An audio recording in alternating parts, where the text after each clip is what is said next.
Hi, my name is Søren Pommer. I'm the founder of Glue, and today I'm going to talk about how to create a process improvement plan. And in this session, we're going to talk about the different components that you need in such a plan. But first, let's get an overview of what we're trying to achieve. Because what we're essentially trying to achieve is continuous improvement of each process that doesn't require too much management attention. So I've set up this cycle here. Each process needs a continuous flow where we start by clarifying the roles, who are the people that are involved in the process. Then we need to map the activities of the process. Once they are mapped, we need to add tools and instructions so people can execute the process. Then we need to execute it, tasks, checklists, making sure it's actually done. And when we get this data and we have executed it a few times, we need to use our insights to improve it. Again, clarify the roles, and the cycle continues. So the more times we can complete the cycle, the better, and the more our process will improve, and we will get the benefit in terms of reduced waste and fewer errors. So before we start, we need to have a clear understanding of all our processes, our process scope. And for this, we need a process hierarchy. So we've started to create a small process hierarchy up here. In this case, it's about our customer success processes. So the overall area, of course, is about creating customer success, and we could break that into different groups. For instance, handle support issues.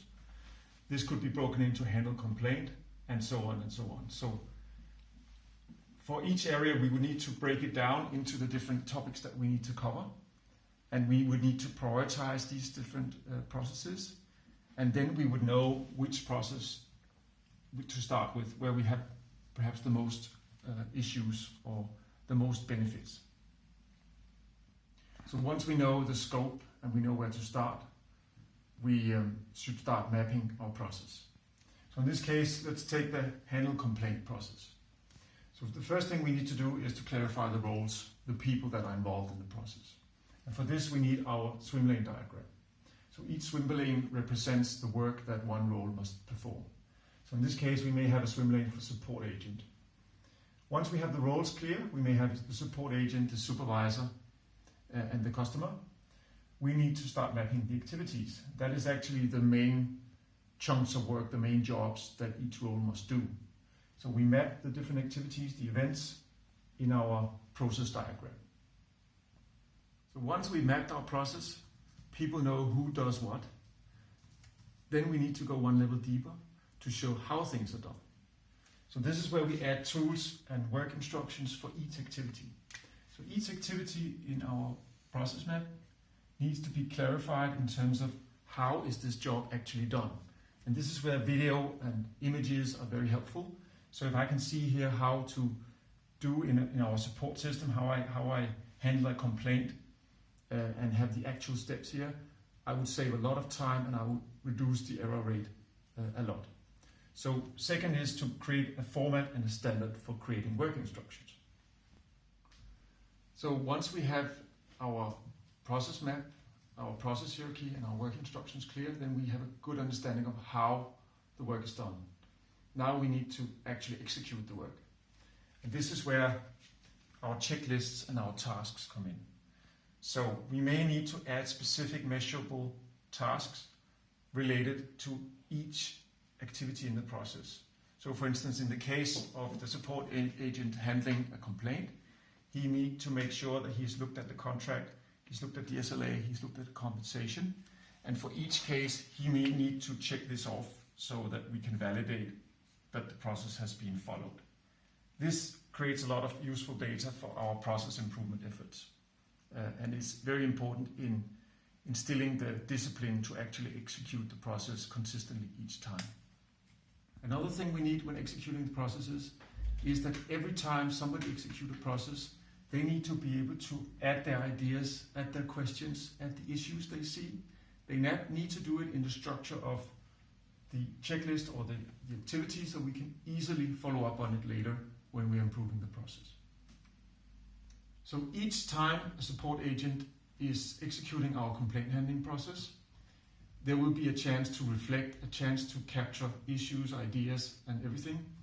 And all of this goes into our pool of potential improvement ideas. So over time we will develop statistics on which activities are always done, which activities are forgotten, which issues do we have.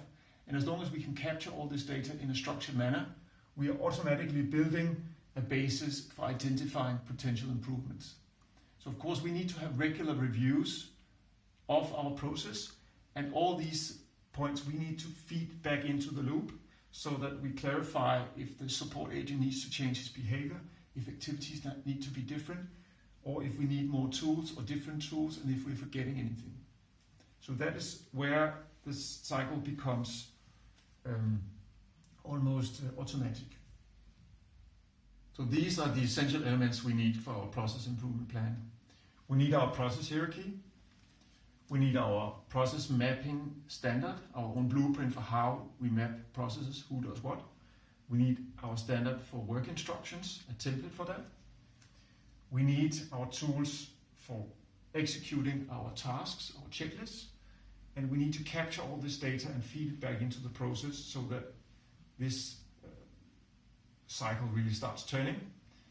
And then finally, of course, we need someone to be in charge of all this. So we need a process owner. So for each of our processes in our process hierarchy, we need a process owner to make sure that these things happen on a regular basis. So every month or every quarter or every week, depending on the process, he or she needs to follow up that all these things are happening. Then we have our process improvement plan in place. So getting all these different parts to work together each time can be quite difficult, especially if you're doing it by email or by paper or by workshops. You will see that your processes improve very slowly. And this is why we have created the Glue platform, to offer a completely integrated flow of these different activities and really enable the process owner to do his or her job. So happy that you've been watching, and until next time, see you.